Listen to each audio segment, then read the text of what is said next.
আলাইকুম, কেমন আছেন সবাই? আশা করি আল্লাহর রহমতে সবাই ভালো আছেন। তো আমি আসছি একটা কপি জমিতে।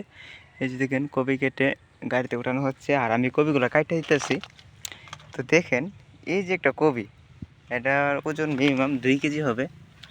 তো এই যে একটা কপিটা, তো কপিটা মূল্য কত হওয়া উচিত ছিল এই বর্তমান বাজারে? আজকে তারিখ হচ্ছে 5 তারিখ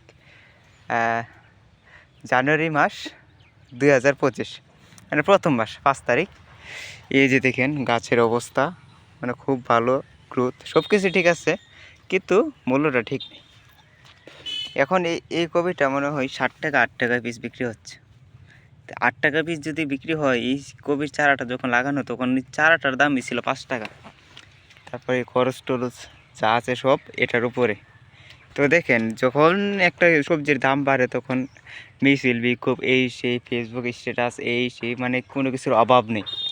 এখন যে সস্তা হয়েছে, এখন দেখবেন এখন কারো কোনো কথা নেই, বুঝছেন? কারণ এখন লস হচ্ছে একজনে, যে করছে কৃষকে লস খাইতেছে, কিন্তু সাধারণ মানুষে এটা ভোগ করতেছে। যখন সাধারণ মানুষের স্বার্থে আঘাত পড়ে তখন তারা প্রতিবাদ করতে পারে, কৃষকের আঘাতটা প্রতিবাদ করে না।